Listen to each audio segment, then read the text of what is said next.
Hey guys, this is Eric Weingartner with Weingartner Racing. Doing another video today. This one is not tech related at all. So if you're like, I wonder what he's going to talk about in this video, if you're hoping for something technical really in this one, you're just not going to get it. So I'm going to save you some time. I'm not even going to try blowing it up. Just go ahead and you can click off the video. What this video is about is I have Motor Trend on demand and the latest episode of the Engine Master Show, which I think season 6 and it's episode 80. That's what this is about. So for those that don't know and don't have it, let me explain. Engine Masters used to be a magazine, and it may even still be, but I don't think so. Anyway, eventually they made it into a television show, and it's ran by 3 guys. The first guy is Steve Brule. He runs the dyno at West Tech. Smart guy. He's been around for a long, long time. I've never met him, but I'd think of all the 3 that are on the show, probably the most knowledgeable. The next one is a guy named Steve Dulcich. Now, I have met him. He actually did a write-up for one of my stories that appeared in a magazine whenever I competed in the Engine Master Challenge. Because before there was Engine Master TV, there was Engine Master Challenge. The guy's super sharp. I know in the show it doesn't, I think they kind of make him look like he's not, but the man's very intelligent. Very intelligent. And the third guy is David Freiberger, the guy that killed the Engine Master Challenge. I could go on for days about that guy, but he's probably the least knowledgeable and also the one that probably speaks the most. So it kind of varies. And the only reason why I'm even doing this video is because the stuff he said, it drives me crazy. But anyway, here's what the show premise was. Each episode, and there's some good ones, and I want to get you wrong, even with those the 3 guys, they have some really good episodes. This one I did not enjoy, and I know I'm going to have to hear some comments because of it. So the episode dealt with, does it matter having good heads when you add boost? Which is a very good question, and it's a really good one. So what they did is they took a 3D63 small block Chevy, or not small block Chevy, small block Ford, and they put on a set of 195 ass cast heads and dyno to NA. Then they put a Pro Charger on it, and then they did the same thing, but this time they switched to a ported dart head and see the difference. And I'd already had a kind of idea what was going to happen because, I mean, I've had customers report this. And also Richard Holder, who's another guy's on YouTube. He works at West Tech too. He's done similar tests and his are excellent. Excellent. So if you're not subscribed to him, you should be. He's super cool. But anyway, it made 483 with the 195 head NA. And then it made 710 with the Pro Charger on it. I don't remember how much boost.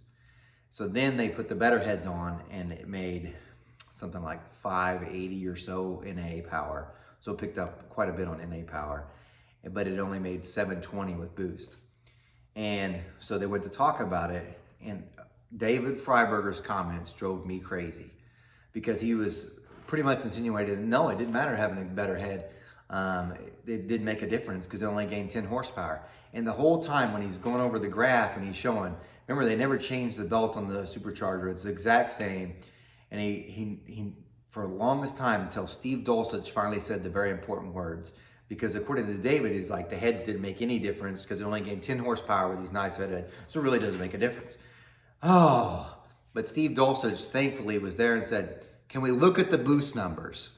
So they pulled up the boost numbers, and what you saw was from the ported heads to the non-ported heads, the non-ported heads lost 2 pounds of boost because boost is just a restriction. And he even explains that. Well, what David didn't quite understand and put forward is the ported head made more power with 2 pounds less boost. But if you listen to him, you would have thought, don't even bother with the heads.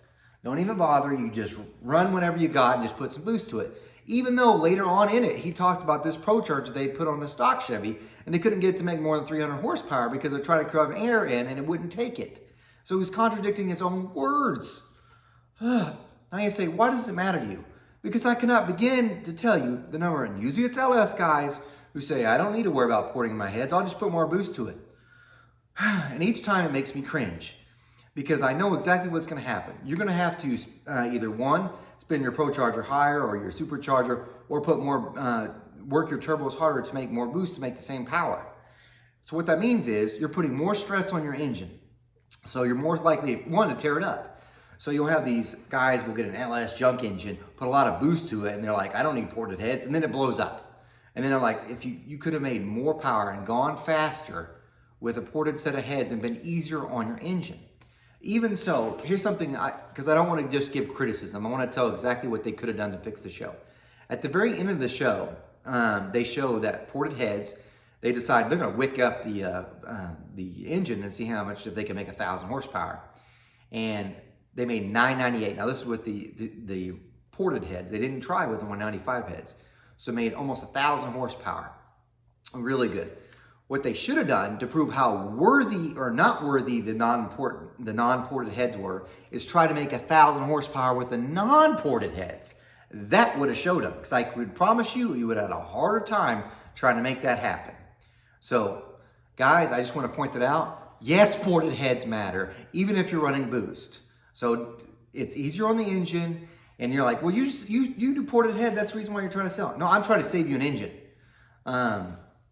Anyway, that's my rant. Thanks for watching. I'm sorry it's not technical, but don't worry.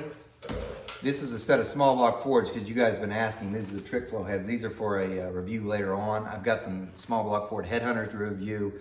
I've also got the other parts of the K&J's porting. It's already done that video. I just haven't had time to upload. So there will be other technical stuff. Thanks for watching. See you again.